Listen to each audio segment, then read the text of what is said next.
주도에서 여기까지 왔어.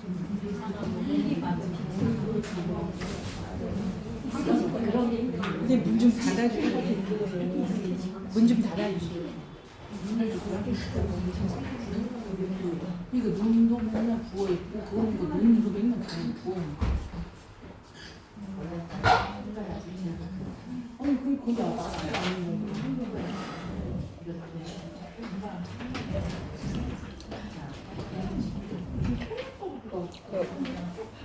51페이지 그 신장계의 변화랑 52페이지 맨 밑에 보시면 췌장 있죠, 췌장. 52페이지 맨 밑에 췌장. 네. 췌장 있죠. 그래서 요 췌장하고 신장계의 변화랑 조금 이제 같이 보면 좋을 것 같아요. 임신을 하면 우리가 이제 없던 당뇨병이 생기는 사람이 있고 당뇨가 조금 있었는데 임신을 해서 나빠지는 사람이 있죠. 그래서 이제 당뇨가 있으시면 임신을 하면 참 어려움이 많아요. 임신성 당뇨 그러면 이제 임신 때문에 임신성 고혈압 그러면 아기 때문에 혈압 올라가는 거죠, 그죠? 그래서 이제 그 임신성 고혈압은 보통 아기가 나오면 끝나는 경우가 많아요. 아기가 나오면 어른들은 애하고 뭐 안 맞니 어쩌니 막 아기가 나오면 혈압이 정상으로 돌아오는 경우가 많아요. 그래서 이제 자간증, 자간전증 그래서 막 심하면 경기도 하고 그래요. 혈압이 제가 임상에서 본 혈압 중에 제일 높은 게 이제 자간증 환자였는데 배가 남산만하게 불렀는데 혈압이 280 우리 그 수은으로 재는 그 혈압계 있죠? 옛날 거 칙칙칙칙 해가지고 이렇게 쭉 내리는 옛날 혈압계 이만한 거 있어요. 그렇게 끝나고 가가지고 막 혈압 재고 이런 시절이 있었는데 그 혈압 맨 끝에가 300인가 그래요. 네. 근데 그냥 300부터 뛰었어 그냥. 이렇게 쭉 내리면서 읽어야 되는데 내리고 자시고 할 것도 없이 그냥 처음부터 뛴 거예요. 그런 경우가 뭐 진짜 한 10년에 한 두세 번 있을까 막 이런데 그 임신 그 배가 이렇게 남산만에서 막 경기를 하면서 왔는데 그 자간증이죠, 그죠? 임신성 고혈압 때문에 경기까지 하는 거를 이게 자간증이라고 해요. 그래서 자간전증은 혈압이 엄청 높은데 경기를 안 하는 아직 경기까지 가지 않은 걸 자간전증이라고 하고 자간증 그러면 임신성 고혈압이 이제 경기를 하는 딱 한 케이스를 봤는데 정말 300에서 뛰더라고요 혈압이. 아무리 그래도 그 응급으로 이제 아기를 꺼내면 괜찮아요. 근데 당뇨는 안 그래. 당뇨는 당뇨가 뭔지 아시죠? 네. 진짜? 당뇨가 뭐예요? 당뇨가 뭐예요? 그럼 뭐라고 얘기하죠? 당뇨가 뭐예요? 그러면 인슐린이라는 단어가 꼭 나와야 되는데 인슐린이 없거나 부족해서 소변으로 당이 빠지는 병이 당뇨병이죠. 근데 이제 임신을 하면 당뇨가 없던 여자가 임신을 해서 당뇨를 얻는 경우가 있어요. 그런 건 어떤 거냐면 평상시에는 괜찮았어. 평상시에는 괜찮았는데 임신을 해서 보니까 그때 나의 췌장이 많이 부실했던 걸 아는 거죠. 네, 발견이 되는 거예요. 그래서 임신을 해서 당뇨가 조금씩 나오고 이런 사람도 조금 있기는 한데 그건 아무튼 좋은 거는 아니에요. 그래서 이제 임신 때문에 당뇨가 왔다. 그러면 아기 나면 끝이 아닌 경우가 많아요. 평생 갖고 가는 경우가 많아요. 네. 그래서 만약에 며느리가 임신성 당뇨다. 그래서 첫 애를 낳았는데 애를 낳고 당뇨가 조금 계속돼서 계속 이제 이렇게 관리를 해야 된다 이러면 둘째를 낳으라고 할까요? 며느리 다르고 딸 다르다고 하더라고요. 며느리면 하나 더 낳아봐. 딸은 절대로 안 낳으면 낳을수록 심해져요 당뇨가. 그런 이제 임신 때문에 당뇨를 얻거나 아니면 당뇨가 좀 약하게 있었는데 임신을 하면 당뇨가 엄청 심해지고요. 그래서 이제 애를 낳으면 낳을수록 나의 췌장이 점점 맛이 가는 거죠. 그래서 웬만하면 하나 낳고 끝내라 그러는 거죠. 당뇨가 왔었다 그러면. 그래서 임신성 당뇨가 왜 오냐, 당뇨가 있었는데 왜 임신을 하면 심해지냐, 그 얘기를 하는 거예요. 우리 췌장에서 인슐린하고 글루카곤이라는 호르몬이 나와요. 그래서 췌장은 소화 효소도 나오고 소화 호르몬도 나오고 이제 두 가지가 다 나오는 정말 열일하는 장기 중에 하나가 췌장이에요. 그래서 췌장이 건강하고 오래 산다. 나의 췌장은 건강하고 짱짱해. 그럼 나의 인상도 건강하고 짱짱할 거예요. 나의 췌장이 부실하다. 그럼 나도 부실한 거예요. 췌장의 연수가 곧 나의 연수예요. 그래서 췌장염이나 췌장암에 걸리면 겁나 심각한 게 췌장이 하는 일이 엄청 많거든요. 담낭을 잘라도 살기는 살죠. 소화가 좀 어렵긴 하지만, 근데 췌장이 없으면 모든 소화가 다 안 돼요. 먹고 소화, 흡수 이게 우리 몸의 90%인데 그게 안 되면 끝난 거죠, 그죠? 인생은. 그래서 췌장은 애끼고 써야 되는 거예요. 췌장에서 나오는 게 소화 효소, 소화 호르몬이죠. 밥 먹고 소화하는데 쓰는 모든 것들이 이제 모든 건 아니지만 7, 80%가 췌장에서 나와요. 췌장을 애끼려면 어떻게 해야 되죠? 애껴야 돼요. 췌장. 맞아요. 소식해야 돼요. 네. 내가 먹는 만큼 췌장이 일을 하는 거예요. 네. 내가 많이 먹으면 췌장이 바빠요. 일을 많이 해야 돼. 굵고 짧게 사는 게 췌장이면 나도 같이 가는 거예요. 그래서 소식하는 사람이 오래 사는 거예요. 그렇죠. 그래서 소식하는 게 오래 사는 거고, 영조대왕처럼 거친 음식을 먹어라 그러잖아요. 거친 음식 먹고 소식하면 오래 사는 이유가 췌장을 애껴서 그런 거예요. 거친 음식이 그거예요. 다당류. 단당류가 아니고 다당류. 다당류, 우리가 이제, 나는 해부생리니까 아닌데. 다당류가 뭐냐면 당이 여러 개 뭉쳐 있다. 이게 다당류예요. 그럼 단당류도 있겠죠, 그죠? 하나씩. 이게 포도당이죠. 이 단당류가 포도당이에요. 하나씩 다니는 거. 다당류의 대표 음식이 뭐가 있냐면 풀떼기, 현미. 우리 포도당은 12지장 공장 회장에서 우리 몸에서 이렇게 흡수하는 형태가 단당류예요. 밥을 먹으면 소화 기관을 거쳐서 찢어발려서 하나씩 만들어줘요.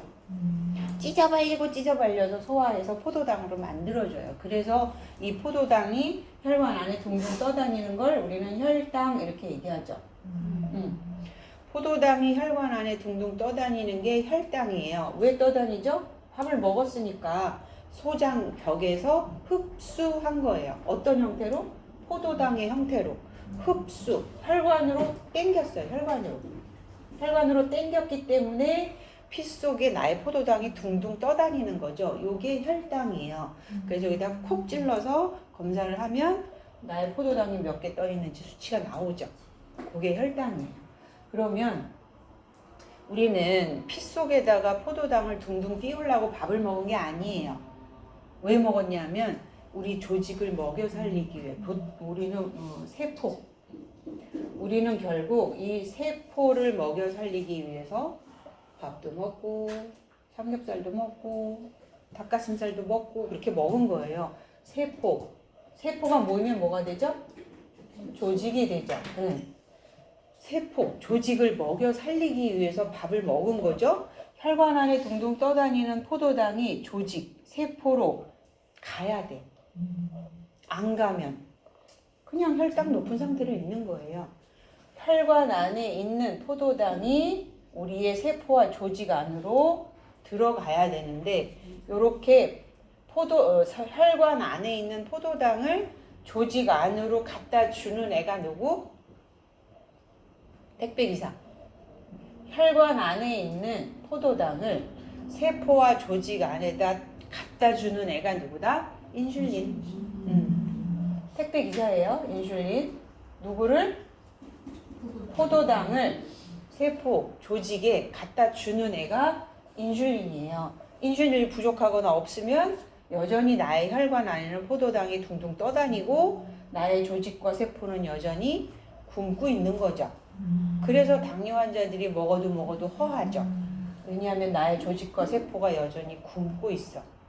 인슐린이 없어서 이 택배 기사가 없어서 포도당을 세포에다가 못 갖다 준 거예요. 그래서 혈관 안에는 여전히 포도당이 둥둥 떠다니는 고혈당 상태가 되는 거고 나의 세포와 조직은 여전히 굶고 있어서 또 먹고 하는 거죠. 그래서 혈관 안에 포도당이 둥둥 떠다니는 고혈당 상태가 되면 쉽게 말하면 우리 몸이 너무 달아진 거예요. 네. 너무 달아지거나 너무 짜지면 뭐가 땡겨지죠? 물이 땡기죠. 그거를 삼투압이라고 해요. 우리 몸은 이렇게 적절하게 간이 돼 있어요. 우리 찌개 끓이고 국 끓일 때 간 맞추듯이 우리 몸의 수분은 간이 적절히 맞춰져 있어. 단맛, 짠맛, 뭐 단백질 맛, 여러 가지 맛으로 이렇게 간이 돼 있어요. 간이 적절히 맞춰져 있을 때는 괜찮은데 그 간에 문제가 생기는 거죠. 포도당이 너무 많아. 그럼 우리 몸이 너무 달아진 거죠. 그러면 뭐가 땡기죠? 물이 땡기죠. 왜? 간 맞추려고. 간을 맞춰야 되니까. 적절한 농도의 간을 맞춰야 되니까 포도당이 너무 많이 떠다니면 내 몸이 달아진 거고 거꾸로 뭐 다른 거 소금을 너무 많이 먹으면 우리 몸이 짜진 거죠. 그러면 간을 맞추려고 물을 계속 집어넣는 거죠. 찌개를 끓이다가 짜지면 거기 있는 소금을 빼요. 물을 갖다 붓죠. 그게 삼투압이에요.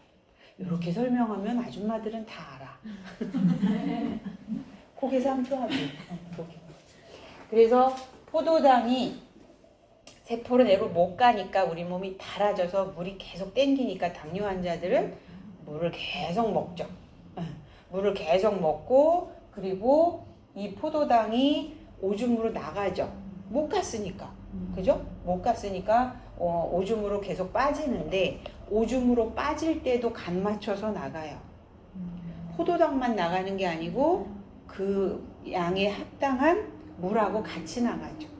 그래서 혈당이 높으면 높을수록 오줌을 많이 넣는 거예요. 그래서 당뇨 환자들은 소변을 겁나 많이 싸죠. 많이 쌌으면 또 탈수되죠. 그러면 또 땡기고 또 먹고 또 싸고 또 먹고 또 싸고 밑 빠진 독에 물 붓는 게 이제 당뇨예요. 당뇨. 왜 여기 갔지? 당뇨 환자는 왜 살이 빠져요? 얘가 굶고 있잖아요. 계속. 얘가 굶고 있고 그리고 그 이제 그 뭐지? 그 지방, 피하 지방 있죠. 거기다 이렇게 잘 저축해 놨잖아요. 그죠? 그러니까 이게 포도당이 일로 안 가니까 그 지방을 녹여서 여기다 갖다 넣어주는 계속 분해해서 네. 그렇게라도 써야 되니까 간에 저축했던 거, 피하 지방에 저축했던 거를 자꾸 갖다가 쓰는 거죠. 네. 여기 여전히 있는데도 불구하고. 그래서 이제 먹어도 살이 빠지고 세포와 조직은 여전히 굶고 있고 그래서 포도당을 세포에 갖다 주는 애가 인슐린이라고 그랬잖아요. 근데 이제 그 당뇨의 종류에 따라서 1형 당뇨가 있고 2형 당뇨가 있죠. 1형 당뇨는 선천성 당뇨라고 해요. 태어날 때부터 나의 췌장은 일을 한 적이 없어. 인슐린을 한 번도 내보내 본 적이 없어. 장애로 태어난 거죠, 그죠? 아예. 그래서 이 소아당뇨는 인슐린을 무조건 주사로 넣어줘야 돼요. 무조건. 인슐린을 밖에서 주사로 넣어줘야만 살아요, 걔네들은. 그래서 항상 이렇게 지참하고 다녀요. 인슐린은 주사로 넣어줘야 돼. 그 나머지는 다 2형 당뇨예요. 1형 당뇨는 100명 중에 뭐 한 4-5명밖에 없고 나머지는 다 2형 당뇨인데 2형 당뇨는 뭐냐면 나의 췌장이 일은 해. 일은 해서 인슐린이 나와요. 나오는데 좀 부실하거나 아니면 좀 인슐린이 나오는데 부실하거나 아니면 내가 너무 많이 먹었거나 인슐린 밥 요만큼의 인슐린 요만큼이 필요하다 그러면 인슐린은 요만큼 나왔는데 나는 이만큼 먹은 거예요. 그럼 인슐린이 부족한 거죠. 그래서 부족한 거예요. 그러면 이제 운동. 혈관 안에 있는 포도당을 세포 내로 갖다 주는 애가 인슐린이잖아요. 이 인슐린이 하는 일을 같이 도와주는 애가 운동이에요. 조직과 세포가 움직이면 얘네들이 땡겨지는 게 있어요. 그래서 당뇨 환자들이 운동을 하라는 거예요. 세포 안으로 포도당이 잘 들어가. 이 조직이 움직이면. 그래서 운동을 하라는 거고. 어디 있지? 그래서 포도당이 이제 둥둥 떠다니다가 우리 임신을 하면 왜 혈당이 올라가냐면 거기 53페이지 맨 위에 보시면 뭐가 나오냐면 태반에서 뭐가 나와. 인슐린 분해 요소. 이게 뭐냐면 인슐린을 잡아먹는 거예요. 그렇지 않아도 지금 인슐린이 부족한데 인슐린을 막 깨부시는 효소가 나와. 태반에서. 그러니까 더 부족하죠. 그죠? 더 부족해. 그럼 우리 몸에서 알아요. 이것만 나오면 정상적으로 임신부들은 다 당뇨가 생겨야 되는 거잖아요. 그렇지 않아요. 이걸 알기 때문에 우리 몸의 췌장에서 알아요. 얘가 나온다는 걸. 태반에서 얘가 나온다는 걸 알아서 우리 췌장에서 정상적으로 인슐린을 더 많이 분비를 해요. 더 많이. 그래서 정상적인 여자들은 임신을 해도 당뇨가 안 오는 게 맞아. 안 오는 게 맞는데 나의 췌장이 원래 부실하거나 원래 좀 당뇨가 조금 있었거나 이런 사람들은 이것까지 더해지니까 더 혈당이 안 떨어지는 거죠. 그래서 이제 인슐린 인슐린이 아까 포도당을 혈관에 있는 포도당을 세포에 이제 갖다 주는 택배 기사라 그랬잖아요. 그러면 인슐린이 이제 세포한테 조직한테 띵동 하면서 택배 왔어. 뭐 갖고 왔죠? 포도당 갖고 왔죠. 그죠? 세포야, 포도당 갖고 왔어. 너 쓰라고 갖고 온 거야. 그죠? 얘네는 에너지원으로 포도당을 쓰는 거예요. 그죠? 우리가 밥을 먹는 건 에너지원으로 쓰려고 먹는 거잖아요. 세포와 조직은 포도당과 산소 이런 것들을 에너지원으로 써요. 그래서 에너지원으로 쓰려고 갖다 주는 거예요. 세포야, 이거 에너지원이야. 이거 먹고 힘내. 그러면서 인슐린이 혈관에 있는 포도당을 세포한테 갖다 주려고 왔는데 세포가 얘기를 하는 거죠. 필요 없어. 왜? 우리 주인님이 지금 5시간째 밥만 먹고 숨만 쉬고 있어. 에너지원이 필요가 없어. 에너지원이 필요가 없어. 움직이질 않아. 그러니까 가만히 있으니까 에너지원이 필요가 없으니까 세포에서 거절을 해. 인슐린이 갖고 온 포도당을 밀어내. 필요 없어. 쓸데가 없어. 그걸 뭐라 그러냐면 인슐린 저항성 이렇게 얘기해. 인슐린을 밀어낸다. 누가? 조직과 세포가 인슐린을 밀어내. 택배기사 밀어내. 왜? 포도당을 밀어내. 필요 없어. 쓸데가 없어. 필요가 없어. 이런 것들이 인슐린 저항성 그래. 저항 그러면 나쁜 말이죠. 그죠? 이게 올라가면 혈당이 높은 거예요. 못 갖다 주니까. 인슐린 저항성이 높다. 이 말은 혈당이 높다. 같은 뜻이에요. 그래서 우리 이 저항이라는 말 나쁜 말이잖아요. 그죠? 기도 저항이 높다. 이건 무슨 말? 숨쉬기 힘들다. 그런 뜻이고 혈관 저항이 높다. 이거는 혈압이 높다. 이런 뜻이에요. 그래서 우리 정신과에서도 써요. 치료 저항이 높다. 그러면 그 사람 치료받을 의사가 없는 거예요. 저항은 보통 나쁜 말로 쓰이는 거예요. 나는 윤석열에 대한 저항이 높다. 그러면 내가 좋아하는 걸 싫어하는 거예요? 예를 들자면 그래서 저항이 높다 이거는 나쁜 말이에요. 요 저항이라는 단어가 시험에 한번 나왔는데 다들 퍽퍽 빠졌어. 노인간호에서 이 말이 나와가지고 다음 중 노인의 특징으로 옳은 것은 그래가지고 혈관의 탄력성이 떨어진다, 기력이 떨어진다, 면역이 떨어진다, 다 떨어진다 그러고 기도 저항이 올라간다 이랬어요. 그러니까 왠지 노인네는 올라가면 안 될 것 같아. 그래가지고 거기에 다 저항은 올라가요. 혈관 저항 올라가고 기도 저항 올라가고 그다음에 인슐린 저항성도 올라가요. 저항이 올라가는 건 나쁜 거예요. 예, 우리는 좋은지 나쁜지만 알면 돼. 그죠? 드라마나 영화 보면 좋은 놈 나쁜 놈 두 종류만 안 되죠. 그러니까 저항이 높다 나쁜 말이에요. 53페이지 메뉴에 이제 그 태반에서 인슐린 분해 효소가 생성되어 인슐린의 분비가 더 증가된다. 더 많이 만들어야죠. 그죠? 이때 충분히 인슐린을 분비하지 못하면 임신성 당뇨, 임신 당뇨병이 생기기 쉽다. 그런 거죠. 그래서 이제 이 태반에서 나오는 인슐린 잡아먹는 분해 효소가 나오는데 나의 췌장이 넉넉하게 그거를 감당하면 정상적으로 그냥 당뇨 없이 사는 거고, 만약에 내 췌장이 좀 부실했거나 원래 당뇨가 있었다 그러면 더 심해지는 거죠. 췌장은 일을 하면 할수록 늙어요. 모든 장기가 그렇지만. 그래서 그래가지고 아기를 낳으면 출산한 이후에도 당뇨가 끝나지 않는 경우가 종종 있어요. 물론 낫는 경우도 있고. 그러니까 임신했을 때 당뇨가 있었다 그러면 둘째를 낳는 것은 웬만하면 저 같으면 며느리든 딸이든 웬만하면 이제 스톱 그만. 왜냐하면 낳으면 낳을수록 임산부의 췌장은 더 망가지는 거예요. 그래서 웬만하면 안 낳는 게 좋죠. 당을 안 먹어도 돼요?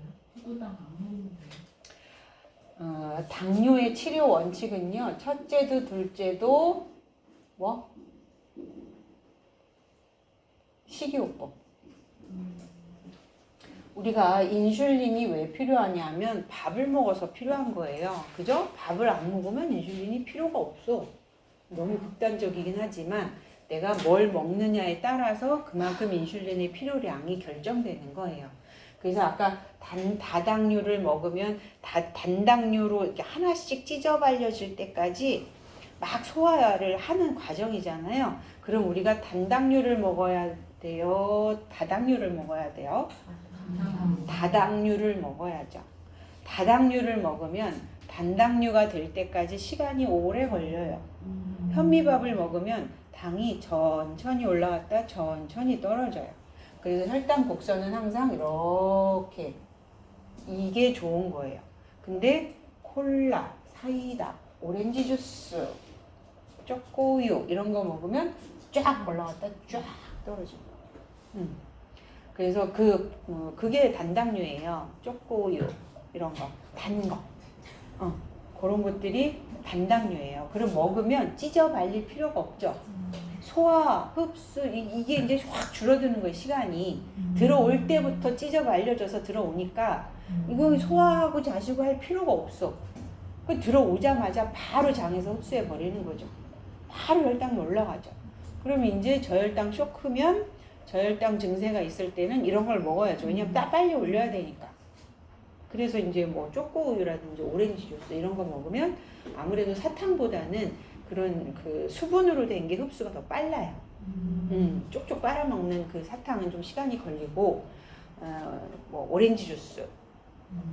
오렌지 주스 이제 과당 주스여야 돼요. 당이 있는 주스. 우리 이제 무과당 주스는 혈당이 잘 안 올라요. 당이 없는 게 이제 무과당 주스잖아요. 그래서 과당 주스를 먹어야 혈당이 쫙 올라가죠. 그런 이제 단당류, 다당류, 뭐 이당류가 있긴 한데, 그래서 당뇨 치료의 제일 원칙은 항상 식이요법. 내가 뭘 먹느냐에 따라서 내가 당뇨약을 먹었는데, 당뇨약을 세게 먹었는데 식이요법을 잘하면 약이 좀 줄어들죠. 근데 이제 당뇨약을 뭐 한 30년 먹었다 그러면 나의 췌장이 언젠가는 끝나겠죠, 그죠? 내가 죽기 전에 그 기능을 다 하겠죠. 그러면 더 이상 약을 못 먹고 그 다음에 이제 인슐린 주사를 맞아야 되는 거예요. 그래서 내가 약을 몇 년 먹고 의사 선생님이 이제 주사로 바꾸자고 했다. 그거는 나의 췌장은 이제 끝났다 그 소리예요. 먹는 당뇨약이 무슨 작용을 하냐면 췌장을 쑤시는 거예요.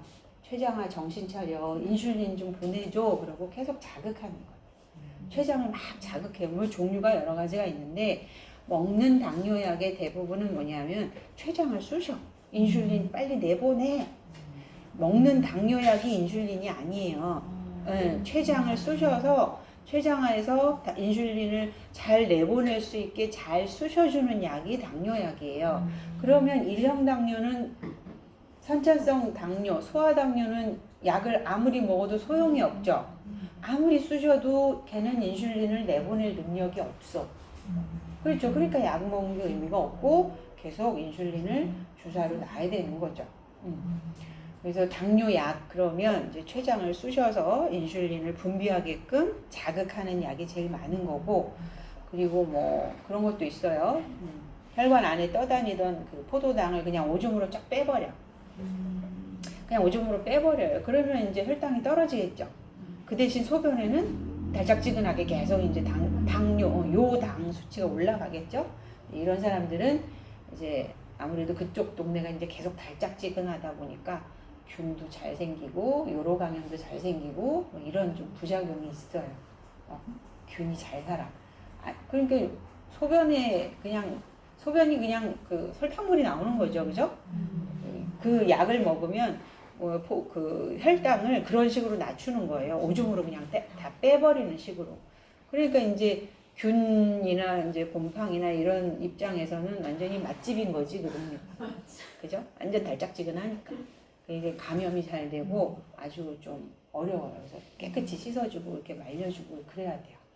그런 약도 있고, 아까 그 혈관 안에 있던 포도당을 조직으로 땡긴다 그랬잖아요. 그게 인슐린이 하는 일인데, 그 조직에서 거꾸로 그 포도당을 자꾸 땡기게 만드는, 혈관에서 집어 넣는 게 아니고 조직에서 혈관 안에 있는 포도당을 이렇게 땡기는 그런 약도 있어요.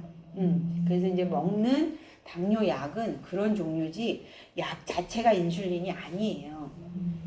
그렇게 아는 사람도 있더라고. 그렇지 않아요.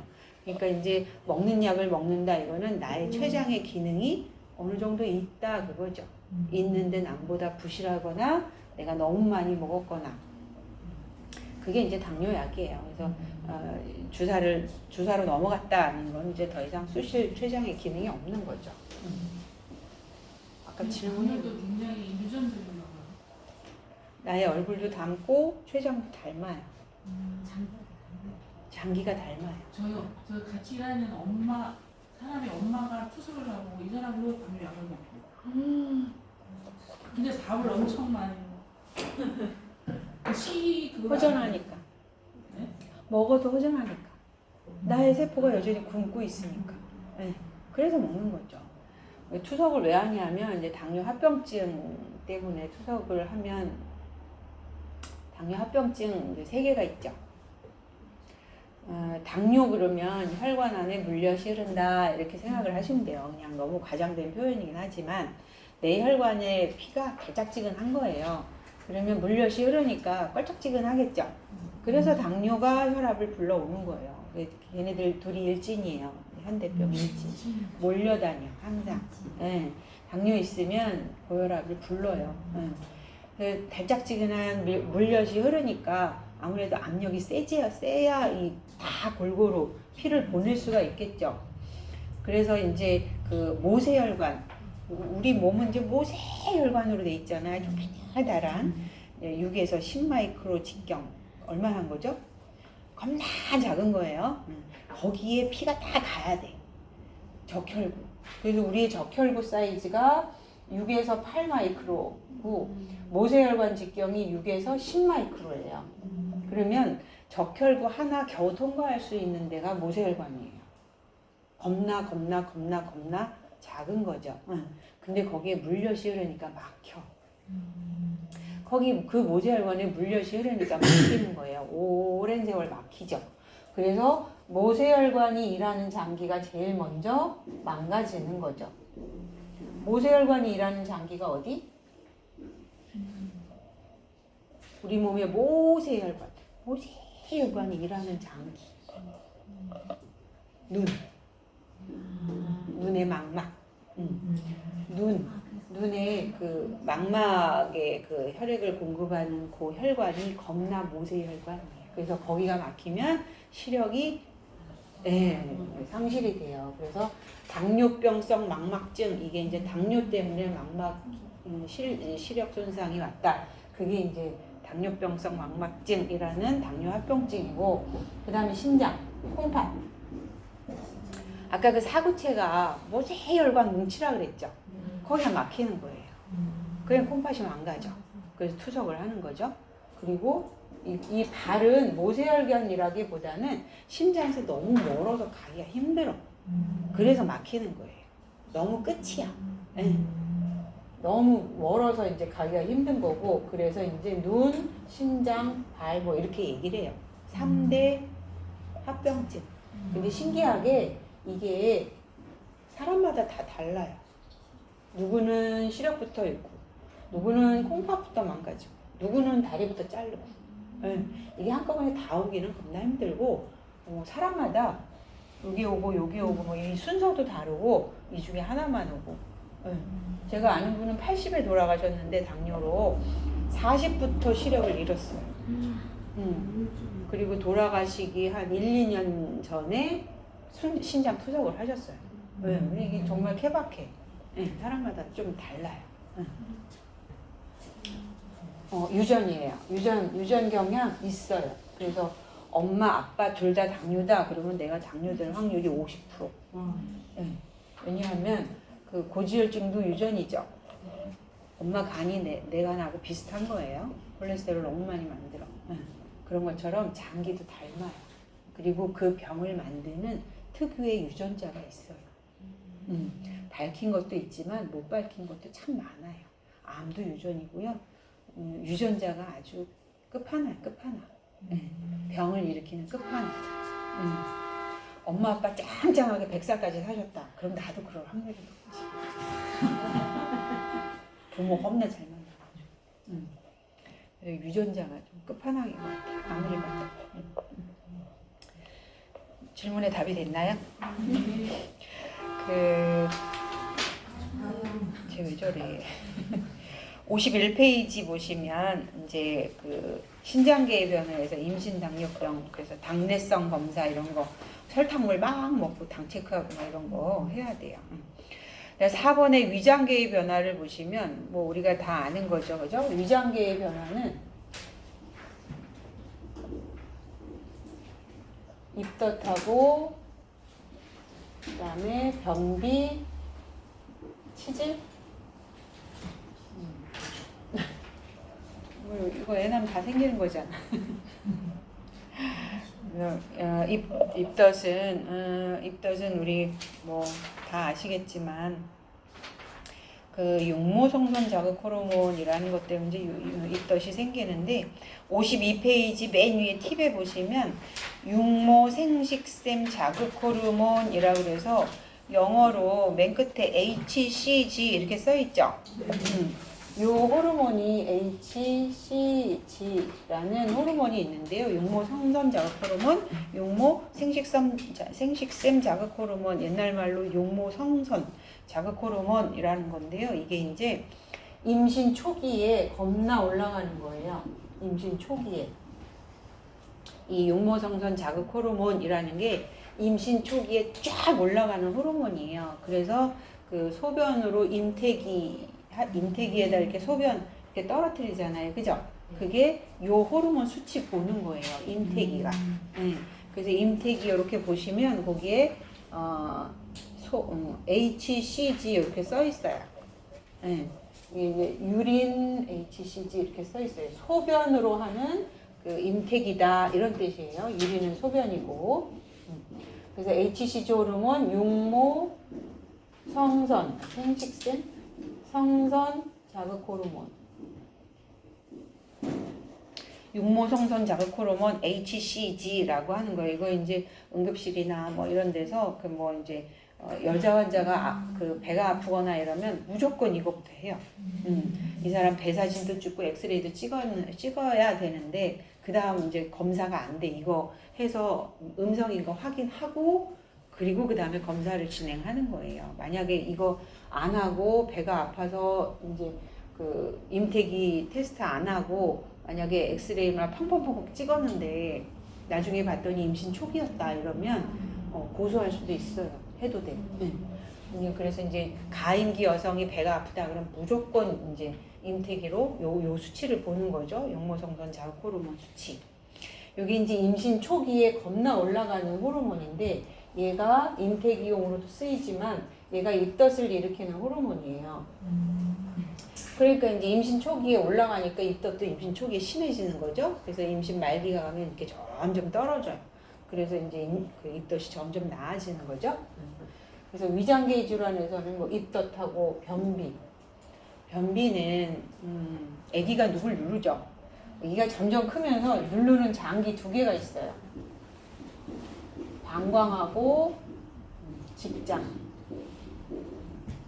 얘를 눌러요. 아기가 방광하고 직장을 눌러. 방광을 누르면 오줌을 계속 봐야 되고 직장을 누르면 똥이 못 나가게 막아. 똥 나가는 길을 막아요. 그래서 갑자기 방구도 팍 나오고 갑자기 이제 그 막다 보니까 똥이 정체돼 있다 보니까 이제 변비가 생기는 거죠. 그래서 이제 힘주다 보면 힘이 밑으로 쏠리고 그래서 정맥이 자꾸 이제 늘어나고 하다 보면 이제 이게 좀 생기는 거죠. 치질은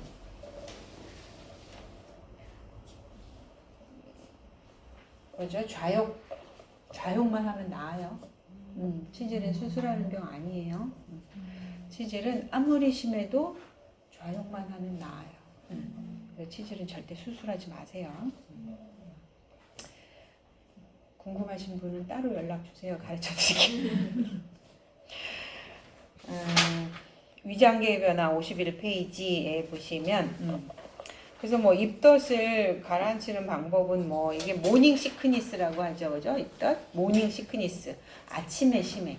왜냐하면 아침에 빈속이거든요. 속이 비어서 이제 오심, 구토가 일어나는 거예요. 그래서 우리는 어른들이 그거를 이제 헛구역질이라고 하는 이유가 구역질을 했는데 토할 게 없죠. 속이 비었을 때 오심, 구토가 나는 걸 이제 헛구역질이라고 하는. 이 헛구역질은 배가 차면 안 해. 위장을 채워주면 안 해요. 입덧은 그래요. 심한 사람은 뭐 계속 토하긴 하지만 입덧의 원리가 위를 채워주면 입덧을 안 해요. 그래서 아침이 심한 이유가 아침이 심한 공복이기 때문에 그래요.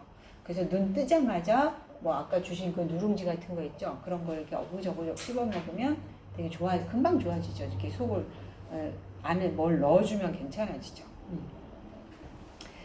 그 위장계의 변화에서 밑에서 두 번째 줄 보시면 변비, 그다음에 치질 이런 거. 치질은 좌욕만 열심히 하시면 나아요. 그다음에 신경계, 근골격계, 피부계에서 보시면 흑선이라는 게 있는데 그 흑선하고 임신선 이 두 가지가 있는데요. 보통 우리 임신선을 뭘로 알고 있죠? 배에 어떤 거? 중앙에 까만 거. 그게 임신선으로 알고 있죠? 아니에요. 그게 흑선이고요. 거기 밑에서 두 번째 줄 흑선 있죠? 복부 중앙에도 착색이 되는 선이 있는데 이것을 흑선이라고 하고 그 다음에 임신선은 그 옆에 팁에 있죠? 살이 확 찔 때 배가 늘어날 때 튼살 있죠? 튼살. 쩍쩍 갈라지는 튼살. 그게 임신선이에요.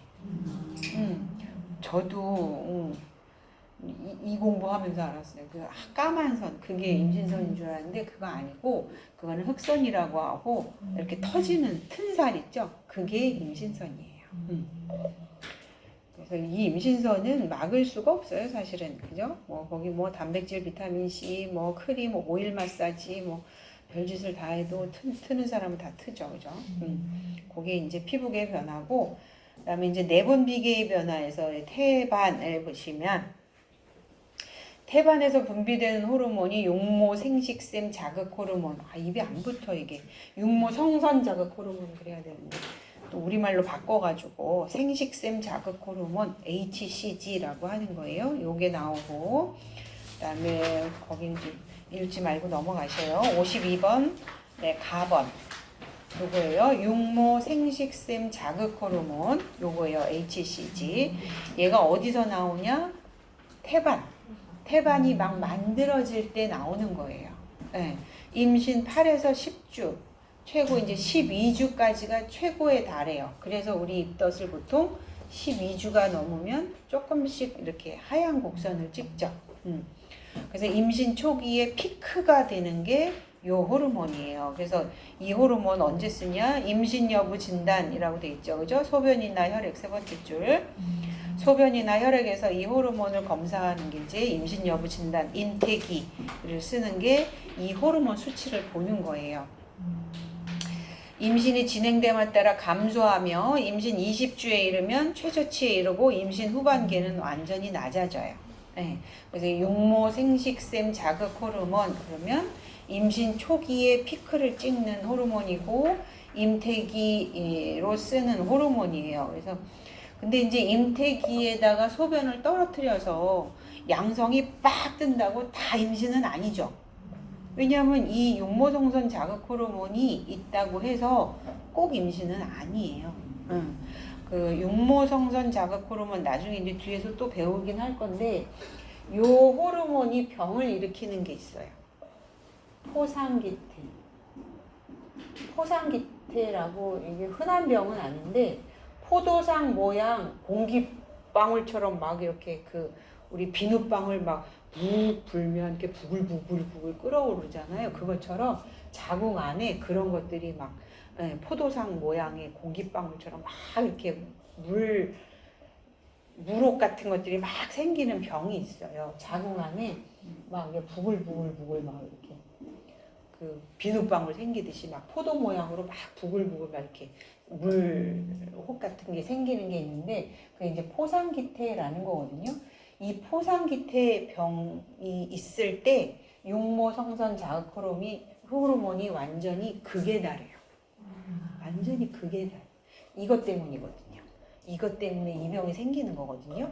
그래서 임신이 아닌데 근데 이제 임신 초기에 임태기를 이렇게 테스트를 하면 줄이 좀 이렇게 흐리게 나오죠. 처음에는 조금 이렇게 흐리게 나오다가 임신 한 6주 뭐 이렇게 넘어가면 진하게 나오잖아요. 근데 얘는 딱 떨어뜨리면 시커멓게 쫙 떠요.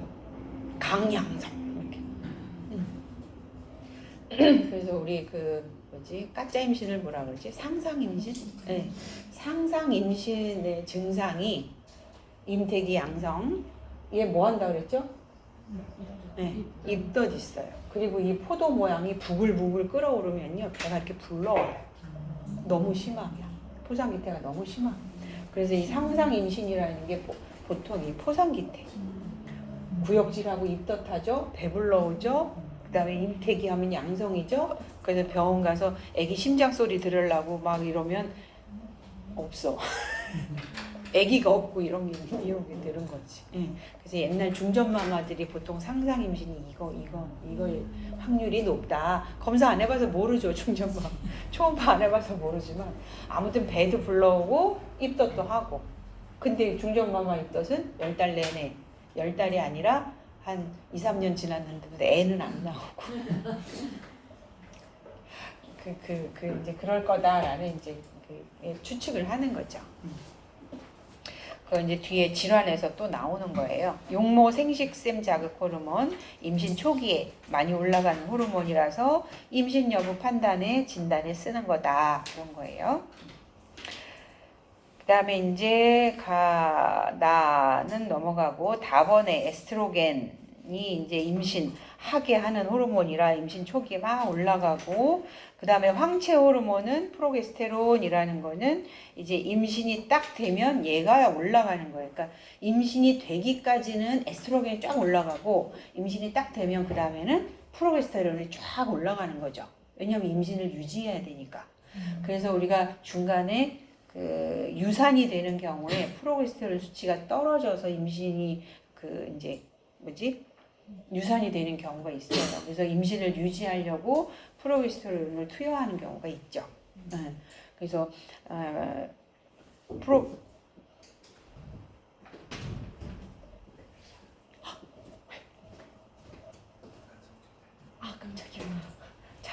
그런 줄 알고 깜짝. 알겠습니다.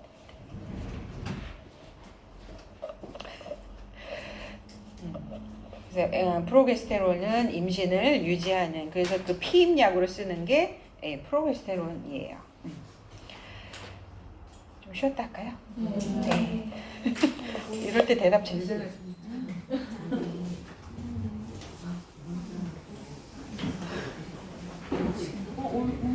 오잖아요.